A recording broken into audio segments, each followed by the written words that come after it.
Alright, we're going to start my little series on Raiders of the Lost Lexicon. Now, the first thing that Tecton brings up in Raiders of the Lost Lexicon Part 2, not Part 1, not Part 3, but Part 2. This is where the crux of his information is. The first thing he brings up is the word yield.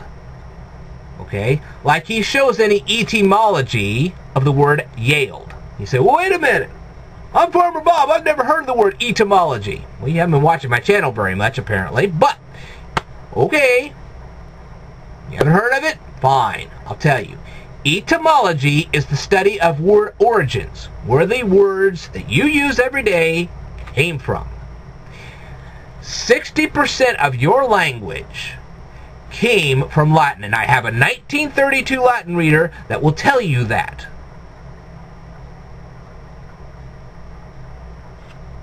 And I've shown that on the screen, on the air, so don't even question me on this. 6 out of every 10 of your words have a word origin that comes from Latin. And Latin comes from Italy. And I explained this in a previous video. You can go hunting this up all you want. Anyway, you were trying to show how yield is used in the Bible. I'm presuming it's either a Hebrew word or a Greek word. And I've not seen, I looked it up on the internet, I couldn't find a single thing on the etymology of yield. Maybe you should present that, Tecton. Anyway, the first thing you use is the book of Exodus, chapter 2, verses 3 through 10. This is a reference to the story of how Moses was put in the basket and sailed down whatever river. And you can go into it if you want to, Tecton. You can actually tell them what river it was, and you can tell them the history of the river. You never ever told them that. Might make you sound a little bit smarter. Might make them a little bit smarter. You say, well, it's not real. Oh, yes, it is. If you're going to try to get these people to beat Zeitgeist, they have got to be supremely thorough. And if you won't do it, I will. And you know I will. So either you get to work or I will.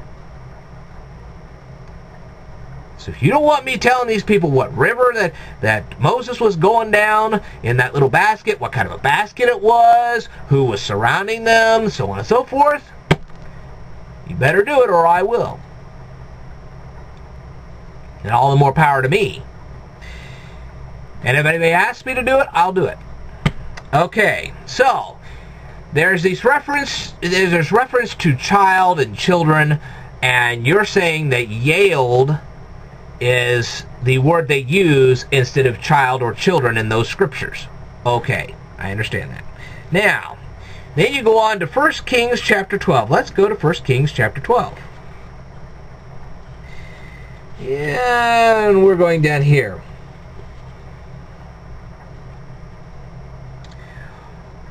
Okay. Now, I'm not going to claim that I know how to pronounce all these dang blasted names. I'm not that educated. Tecton, you might be, I don't know, but I'm not. We have Rehoboam. I doubt that I pronounced that correctly. But anyway, he was the king of, and I hope I've got this right, he's the king of the 10 nations of Israel. There were 10 tribes that separated from the other 2 in Israel. Okay, and this happened right after Solomon. Okay, now Solomon, he made a big mistake. And he made the same mistake that his father David did. Okay, yes, David had a son named Solomon, and Solomon was the 3rd king of Israel. David was the 2nd king of Israel. Saul was the 1st king of Israel. Now, it all becomes important when you hear what I have to say later. Okay, so when they had kings of Israel, they started with Saul, then they went to David, then they went to Solomon, and then at this point, 10 of the 12 tribes of Israel broke off, and they were commanded by Rehoboam, or whatever the heck his name is, and then the other 2 tribes were commanded by somebody else. Okay, and if you want me to get more specific, I'll be happy to do so in a later video. So then you start hearing about Judah and Israel and how they conflicted with one another, and it gets to be a big mess. But I'll get into that in a later video if I have to. But anyway, you were saying that Yale was used to refer to young people, not necessarily children. Okay. And then you start with a phrase called Quatan Nar. Now, I'm presuming that, and I didn't say I pronounced that right, I probably pronounced that all wrong, but Quatan Nar, fine. Anyway, and you can go criticize me all you want, I'm happy to take the criticism. Alright? Then you refer to a guy named Naaman, and this is a story in 2 Kings chapter 5, verse 1. He was an army commander, and he was working under the direct orders of the king of Syria. Now, for those of you who are Farmer Bobs, you say, well, King of Syria? Where's Syria? Well, you know that little country called Syria that's having that nice little civil war right now? That's the same Syria. Same one. Okay? So, Naaman had leprosy, and the story goes like this.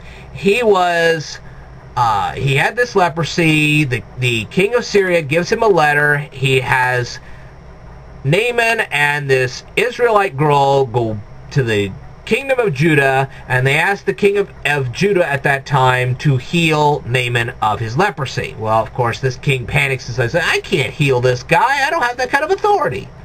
Well, then Elisha shows up. He says, okay, I'll take care of this. So Elisha then gives these instructions to Naaman. Now, Naaman doesn't follow the instructions at first. He's like, well, why can't you just wave his hand and make me cured of leprosy? Well, then this Israelite girl says, hey, look, it doesn't matter how you get cured. The fact is you're going to get cured. Just do what this Elisha tells you. And then Naaman says, well, why can't I just bathe in some other water? Why does it have to be this one? We got cleaner water back in Syria. Apparently at that time they did. And the Israelite gal says, look, just do what this guy is telling you to do. Well, finally he relented. He went and did whatever Elisha said, and he was cured. Okay, so the whole point of all this has been that the Quatan Nar, whatever it is a reference to the skin of a fresh young soldier, a cadet, rather than a baby skin.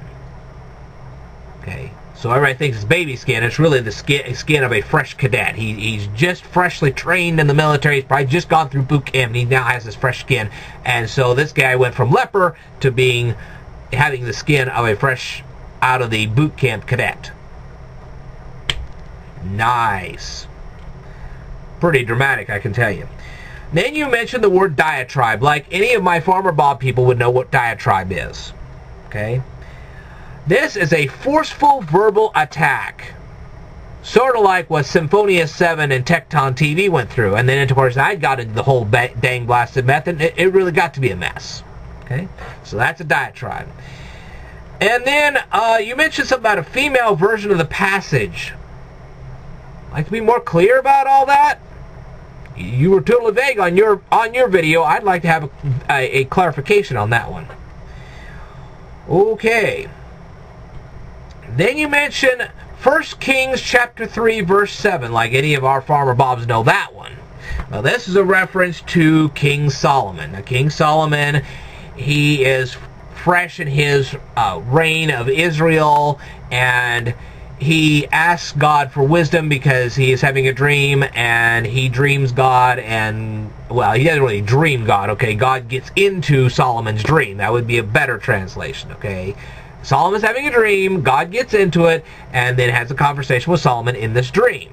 And then Solomon asks God for wisdom. And God not only gives him wisdom, but gives him a big old kingdom, the whole 9 yards. That's the story there. So when he's saying to everybody that he has problems like that of a little child, he was saying, look, In the same manner, the little child could not rule over Israel. I can't rule over Israel because I'm not smart enough to do so. Okay? And then you bring up 1 Samuel chapter 20, verse 35. Okay, and then you're talking about a lad. Now here's where all the kings come in. The Saul, the David, the Solomon, okay? Saul was the first king of Israel. He wanted to kill David at that point. And that's a long story, and if I have to, I'll present that too. But, not in this video. Anyway, the thing is that Saul had a son named Jonathan. And Jonathan befriended David secretly. And so Jonathan started flinging these arrows, and this lad started gathering them up and gathered the bow. And then thereafter, when the lad ran off, Jonathan and David had a conversation. Yada, yada, yada. And so this Khatan Nar is supposed to be some kind of a reference to that lad. Now, with all of that information, I think my Farmer Bob audience can finally understand what you're trying to tell them. Now, keep in mind something. Just because you're Farmer Bob now doesn't mean you're going to stay that way. And number two, it's not your fault. Like I said, I'd like to kick a few teachers for not telling you all this information. You should have known this by now. Okay? So, what have my Farmer Bob people learned? They've learned in just 2 videos that there were no 3 kings, even though they were magi. They have learned that those magi came from what is now modern-day Turkey. They have learned that the magi were really carrying gold, frankincense, and myrrh. Now, the thing is, these sorcerers, the magi are sorcerers. The thing is about these sorcerers is that they were probably also merchants. They were probably selling that frankincense and myrrh to get that gold. So I really don't believe that the gold and the frankincense and the myrrh were originally intended for Jesus. I think it became that way, but I don't think it was started that way. I don't think the magi immediately just set off. Okay? I think that they were just roaming around the countryside, and all of a sudden they saw the star, and then they made their way. When they were gathering their gold and frankincense and myrrh, I don't think they had any intentions of giving it to the baby Jesus. Right off the bat. They did, but I'm just saying they didn't start. It didn't start that way. So see, you've learned all that. You've learned where Asia Minor is. You've learned where Syria is. You've learned some Bible stories. You've learned about Saul and David and Solomon. You've learned about Jonathan. You've learned about this Naaman. You've learned about Naaman. You've learned about Rehoboam. You've learned a lot in just 2 videos. And more importantly, now you're beginning to understand what Tecton TV was actually talking about. So if Tecton TV does not want a whole bunch of Christians being snowed by to fund the atheists, he needs to start presenting his material this way. And did you hear me, Tecton TV? I hope you did. I will continue to go through your Raiders of the Lost Lexicon part 2, and I will continue to translate. Until, of course, you take the time to translate. And yes, myself and my Farmer Bob audience would really like to know, are those Hebrew words or are they Greek words?